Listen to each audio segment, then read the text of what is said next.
ক'বালৈ যায় নেকি? ৰাতি বৰ বেয়া সপোন এটা দেখিলো, তাকে নামঘৰত চাকি এগছিকে দি থৈ আহোঁ। অঁ হেৰি নহয়, তুমি অহাই নাই নেকি? আহিব ওলাইছে, পাবহি এতিয়া। বাৰু হ'ব দে, মই আহি লওঁগৈ।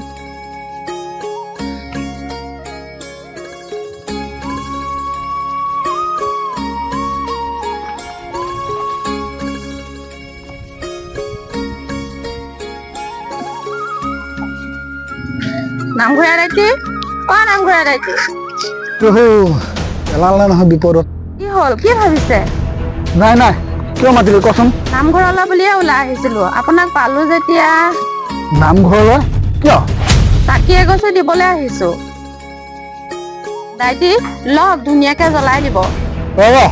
এই ভাগ মই গ্ৰহণ কৰিব নোৱাৰিম। গ্ৰহণ কৰিব নোৱাৰিম মানে কিয়? কিবা লেঠা চেঠা লগালো নেকি? লেঠা মানে বহুত ডাঙৰ লেঠাই লগাইছ। কালি মিটিঙৰ কথা গম পোৱা নাই নেকি? নাই পোৱা। কি হ'লনো মিটিঙত? মিটিঙত তহঁতক ৰাইজে এঘৰীয়া কৰা সিদ্ধান্ত কৰিছে। ঘৰীয়া? আমি কি ভুল কৰিলো যাৰ বাবে আমাক ৰাইজে?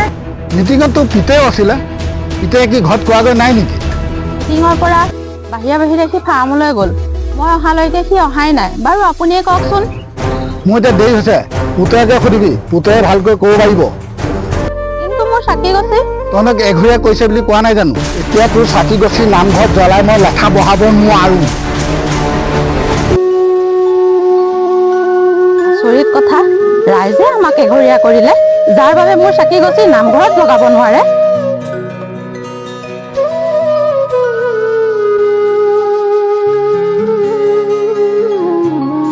বাবা, বাবা, কি হ'ল মা? মিটিঙৰ কথা কিয় ঘৰত পোৱা নাই? ক'বলৈনো ক'ত সময় পাইছে? ৰাইজে আমাক বোলে এঘৰীয়া কৰিছে। এঘৰীয়া? কিন্তু কিয়? চিম্পী, আমি যে ব্ৰইলাৰ ফাৰ্ম খুলিছো সেইবাবে। ব্ৰইলাৰ ফাৰ্ম খোলাৰ বাবে এঘৰীয়া? প্ৰথমে কৈছিলো ৰাইজে ধৰিব বুলি, এতিয়াতো সেইটোৱে হ'ল। মিটিঙত আৰু কি হ'ল? কি হ'ব আৰু, আমি কাৰো ঘৰত নাম সকাম বিয়া সবাহ হ'লে কলৈকো যাব নোৱাৰিম। আমাক কোনোবাই মাতিলে সিহঁতে ওলোটাই 5,000 টকা দণ্ডও ভৰিব লাগিব। বাহ, সাধাৰণ ব্ৰইলাৰ ফাৰ্মখন খোলোতে এনেকুৱা আইন কানুন। এইটো আজি বনোৱা আইন নহয়, যিটো বস্তু গাঁৱত নচলে সেইটো কৰিলেতো ৰাইজে ধৰিবই। এতিয়া কি কৰিম বুলি ভাবিছ? কি কৰিম একো ভাবিবই পৰা নাই। ভাবিব নোৱাৰিলে কেনেকৈ হ'ব? সমস্যা যেনেকে সৃষ্টি কৰিছ তেনেকে সমাধানো কৰিব লাগিব। মই কিন্তু বিয়া সবাহ নাম সকামলৈ নোযোৱাকে ঘৰত জেলত সোমাই থকাৰ দৰে মই থাকিব নোৱাৰো। আকৌ ৰাইজৰ লগত আগৰ দৰে চলা ফুৰা কৰিবলৈ কি কৰিব লাগিব? মই ব্ৰইলাৰ ফাৰ্ম বন্ধ কৰি 5,000 টকা দণ্ড দিব লাগিব। তেতিয়াহ'লে সেইটোকে কৰ। এই বয়সত মই সমাজ এৰি চলিব নোৱাৰো। ব্ৰইলাৰখিনি বেচ আৰু তই হায়দৰাবাদলৈ যা। এতিয়া সেইটো কৰিবলৈ গ'লে খৰচ হোৱা এটকাও নোলাব। মা, হায়দৰাবাদত লোকৰ আণ্ডাৰত কাম কৰি খৰচ কৰি মাহটোৰ মূৰত যিকেইটা টকা পাম তাতকৈ বেছি টকাচোন মোক ফাৰ্মখনে দিব। সেইবোৰ মই নাজানো, যি কৰ কৰ, মুঠতে মোক সমাজ লাগে। হেৰা, কি কৰিবা এতিয়া? কি কৰিম একো ভাবিবই পৰা নাই। নিজৰ ভৰিৰ ওপৰত নিজে থিয় দিম বুলি ভাবি ব্যৱসায়টো আৰম্ভ কৰিছিলোহে, কিন্তু গাঁৱৰ এলান্ধুকলীয়া নীতিয়ে। ফাৰ্মখন বনাই থাকোতে গাঁৱৰ বহু মুখীয়ালে তোমাক ছাপোৰ্ট কৰা বুলি কৈছিলা। কালি মিটিঙত তেওঁলোকে একো নকলে নেকি? কি ক'ব, চব কান্ধুলি মাছ, পাভলতি মৰা কথা। এতিয়া এইবোৰ বাদ দিয়া, যি হয় সময়ত দেখা যাব। যোৱা এতিয়া ভাত বাঢ়াগৈ। ঐ শুনাচোন, মায়ে নামঘৰলৈ বুলি আগ কৰা চাকি গছি শুদ্ধ মনেৰে তুলসী তলতে জ্বলাই দিবলৈ ক'বা। ভগৱান সকলোতে আছে।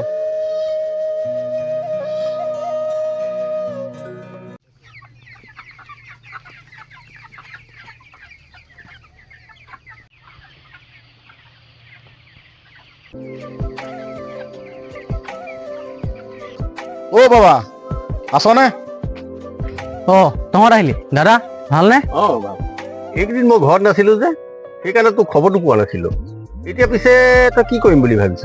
কি কৰিম মই একো ভাবিবই পৰা নাই। হেৰি কৰ নহ'লে, নিউজ চেনেল মাতি নিউজতে দি দে। নিউজত দিনো কি পাবি? এনেকুৱা নিউজ বহুত দেখিছোঁ, ফলাফল একোডালেই নাই। দাদা, এফালে মাক সমাজ লাগে আৰু মোক ইনকাম। কি কৰিম, কিবা উপায় এটাকে দিয়কচোন। উপায়নো কি দিম? আজু ককা দিনৰ পৰাই গাঁৱত এইবোৰ চলা নাই। অৱশ্যে আজিকালি গাঁৱত বহুত ল'ৰাই ব্ৰইলাৰ ফাৰ্ম খুলিছে। সেই হিচাপত চাবলৈ গ'লে তই একো ভুল কৰা নাই। মোৰ মতেতো বিদেশত গৈ কষ্ট কৰাতকৈ এনেকুৱা কাম কৰাই ভাল। নিজস্ব কামত সদায় স্বাধীনতা আছে। চাচোন গাঁৱত জন্মদিন বিয়া অপেন ব্ৰইলাৰ খায়। অতো যিটো বস্তু খাব পাৰি সেইটো বস্তু কিয় পঢ়িব নোৱাৰি? বুজিছ ইয়াকে কয় কপৌটো খায় কণীটো নাখায়। কটা মুখ নকলেও নোৱাৰো, ক'লেও লাগে লেঠা। যিবোৰ মানুহে বেছি লেই লেই চেই কৰে সেই মানুহবোৰ লাষ্ট টাইম বিচনাতে হিচাপ হয়গৈ। ঠিকেই কৈছ, তেতিয়া সিহঁতক লোকেল মুৰ্গী আৰু মুৰ্গী কণী লগা হয়। অৱশ্যে কথাটো নোহোৱা নহয়, যিবোৰ মানুহৰ মনত কোনো ভেদভাৱ নাই সিহঁতৰ মুক্তিও সুখদায়ক হয়।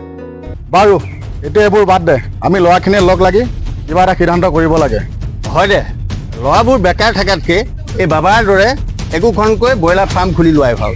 কিন্তু ৰাইজে যদি আমাকে ঘূৰে কৰে? চা ভাই, এডাল মৰা ঠাই দুটা আঙুলিয়ে ভাঙিব পাৰে, কিন্তু এপোলা মৰা ঠাই দুটা হাতেও ভাঙিব নোৱাৰে। ঠিকেই কৈছ, ফাৰ্মখন আমি ঘৰৰ পৰা দূৰত খুলিলেই হ'ল। ঘৰৰ ওচৰত থাকিলে বেমাৰ বীজাণু হ'ব পাৰে। বাবা তই ফাৰ্মৰ কামবোৰ কৰি যা, আমি ল'ৰাখিনি তোৰ লগত থাকিম। কিন্তু মাক মই কেনেকৈ মনাম?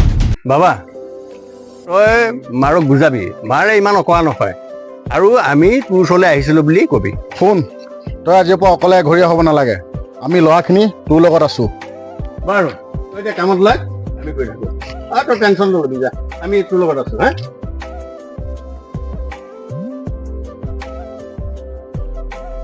হেৰা পানী লোৱা।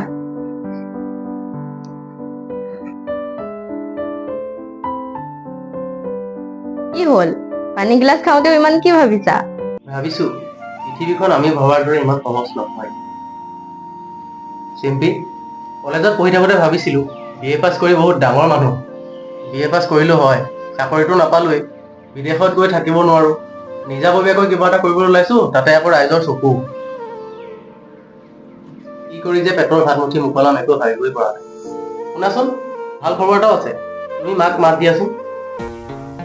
মা, মা, কি হ'ল? মা, ফাৰ্মলৈ আজি গাঁৱৰ ল'ৰাখিনি গৈছে। ফাৰ্মলৈ? কিয়? মা, ল'ৰাখিনিয়ে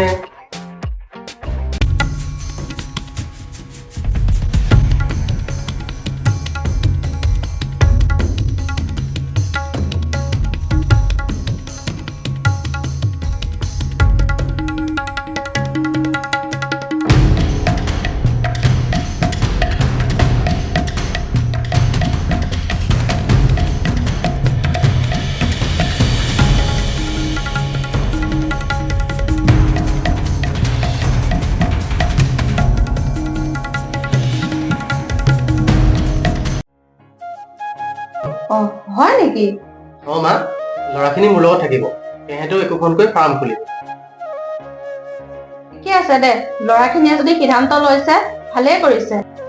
বুজিছ, ল'ৰাহঁত যুগৰ বতাহ জাকৰ লগত মিলি যাবৰ হ'ল। আজিৰ পৰা তই আৰু দুগুণ উৎসাহেৰে কামত লাগ। হেৰা আজিৰ পৰা তোমাৰ ফাৰ্মৰ কামত ময়ো সহায় কৰি দিম। মা, তুমি যে সহজে বুজি পালা, মনটো বহুত ভাল লাগিল। চিম্পী, যোৱা ভাত ৰেডি কৰা। হ'ব দিয়া।